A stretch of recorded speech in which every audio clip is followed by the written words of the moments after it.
Ellyse, ये सब मेरा था, ये मेरे हिस्से की जिंदगी थी। हाँ, और तुमने अपने हाथों से गवा दी। क्या सारी जिंदगी उस लड़की की याद में दीवाना बन के बैठना है? किसी और को बुरा बोलने से पहले आप ये तो देखें कि आप कैसे अल्फाज इस्तेमाल कर रही हैं। मोहब्बत छिन गई मेरी, दिल वीरान हो गया मेरा। ये आपका डिसीजन था।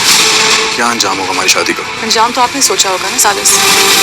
थोड़ा सा साथ रहते हैं, फिर तलाक दे दूंगा। शिफा पे जब बुरा वक्त आता है तो वो वफा को फंसा देती है। वो बेचारी चुप करके सारे इल्जामात को बर्दाश्त कर लेती है, क्योंकि उसको पता है कि माँ मेरी वो जो मर गई, बाप मेरा जो मुझे कुछ समझता नहीं है, जो सतीला बाप था उसने भी छोड़ दिया, किसकी हिमायत मुझे इस घर में हासिल है। आखिरकार जब हालात बेहतर होने वाले होते हैं, सास ससुर भी मान गए, बल्कि ससुर तो इसको अपनी बेटी कहता है, और पुप्पो तो पहले इसके साथ अच्छी थी और सालिस भी अच्छा हो रहा था, लेकिन बीच में आ गई दोबारा से शिफा। जब अच्छा टाइम आया, जब उसने देखा कि सारे खानदान वाले एक्सेप्ट कर चुके हैं, तो अब वो सालिस को कहती है कि इसको तलाक दे दो, क्योंकि ये जो इसने जगह ली हुई है ये मेरी है, मैं तुम्हारे साथ शादी करूंगी, क्योंकि मैं ही तुमसे मोहब्बत करती हूँ और तुम मेरे से मोहब्बत करते हो। हमने तो सिर्फ अपनी जान बचाने के लिए वफा का नाम लिया था। सालिस उसको कहता है कि भाई ये जगह भी तो तुमने खुद छोड़ी थी, तुमने खुद मुश्किल वक्त के आने पर तुमने कहा था कि मैं तो नहीं थी, वफा मोहब्बत करती थी सालिस से, अगर तुम अपना नाम ले लेती तो इस वक्त तुम वफा की जगह पे होती। लेकिन जो है ना, वो ये बर्दाश्त बिल्कुल नहीं कर पा रही है शिफा के किस तरीके से वफा की जिंदगी फूलों से भर गई है। सालिस भी उसके साथ है, हर कोई उसके साथ है, घर वालों ने माफ भी कर दिया है।